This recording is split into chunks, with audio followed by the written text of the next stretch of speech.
The Bible is an amazing book full of great stories about our origins and how we can live the best life possible.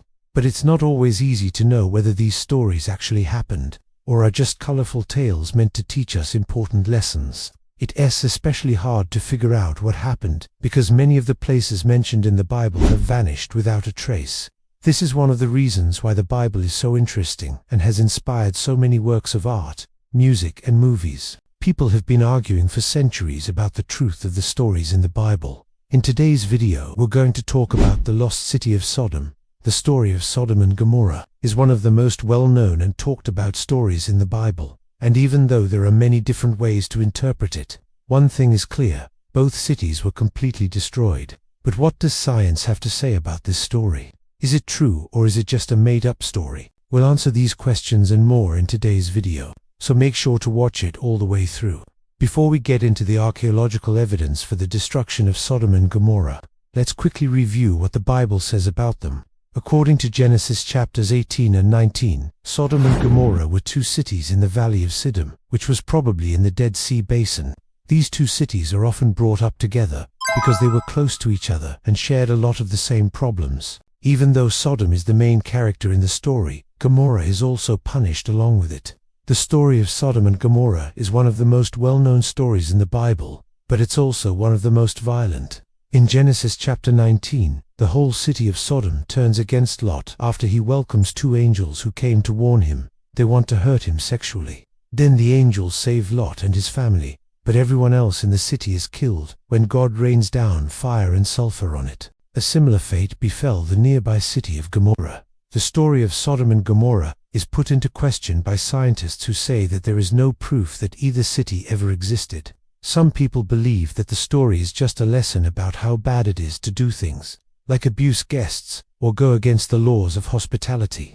Others think that the story is based on real events, but that the details in the story were changed over time to make it more dramatic. Those who think the story is based on real events argue that the biblical story is consistent with archaeological finds, ancient writings, and other historical documents. They also point out that the story of Sodom and Gomorrah appears in texts from other cultures besides the Bible, which makes it more believable. For example, the story of Sodom and Gomorrah is told in a letter by the ancient Greek writer. He described the area where the cities once stood as a salty desert wasteland, which is consistent with what the Bible says. Also, the Jewish historian Josephus Flavius wrote about the destruction of Sodom and Gomorrah in his book, The Jewish War. He said that the cities were destroyed because their people were very wicked and deserved God's punishment. Even though there have been many studies done on Sodom and Gomorrah, we still don't know exactly where they were or if they really existed. Many people think that the cities were located in the southern part of the Dead Sea Basin, in an area that is now covered by water. Others think the cities were located farther north, near the Sea of Galilee. Some people believe that Sodom and Gomorrah were actually one city that grew into two separate cities over time. No matter where they were, both cities were probably close to the Dead Sea. Now that we've gone over the story of Sodom and Gomorrah, as well as some of the different theories about where the cities might have been, let's look at what archaeology has to say about the destruction of Sodom and Gomorrah. There have been several archaeological digs in the area where Sodom and Gomorrah are said to have been, but none of them have found any solid evidence that the cities existed. On the other hand, some archaeologists say that the biblical account of the destruction of Sodom and Gomorrah may be backed up by archaeological findings from el-Hammam, a site near the Dead Sea. In 2018, researchers claimed that the destruction layer at el-Hammam dated back to the time period described in the Bible. This suggests that the city could have been destroyed in the same way that Sodom and Gomorrah were. However, other experts have argued against the findings, saying that the destruction layer dates back to a much earlier time period, and that there is no link between the biblical story and the actual archaeological findings. One of the main problems in figuring out what happened to Sodom and Gomorrah is that the cities are never mentioned in any extra-biblical sources. As a result, it's hard to figure out where they were or if they really existed. The Bible doesn't give a precise location for the cities, which makes it even harder to find them. Even though scientists haven't found Sodom or Gomorrah yet, they have found ruins of cities and towns in the area that could be from the time period when the story took place. This suggests that the story may be based on real events that happened in the region. One example is the city of Jericho, which according to the Bible was destroyed when Joshua led the Israelites into Canaan.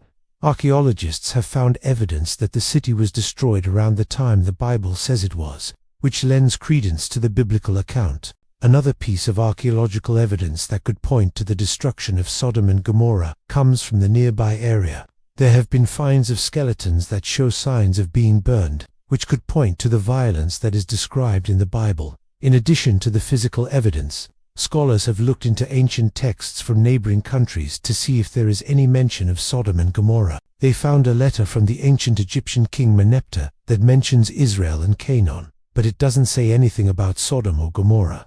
Another text that has been studied a lot is the Tel Dan stele, which is a broken piece of stone that has an inscription on it. The inscription says the House of David, and some scholars think that this is the earliest piece of evidence we have that David was a real person. However, neither the Meneptah text nor the Tel Dan stele says anything about Sodom and Gomorrah.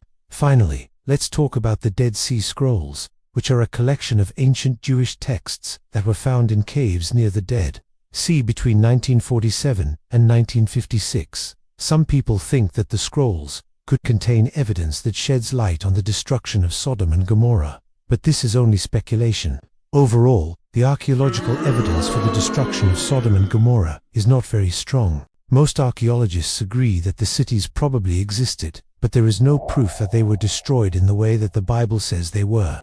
Some people think that the story of Sodom and Gomorrah is based on the destruction of a real city, but that the details of the story were changed over time. Others think the story is just a lesson about morality, and doesn't have anything to do with what happened in the past. What do you think? Do you think Sodom and Gomorrah were real cities, or are they just figments of someone's imagination? Let us know your thoughts in the comments below. And if you liked this video, be sure to subscribe so you never miss out on future videos like this. Thank you for watching.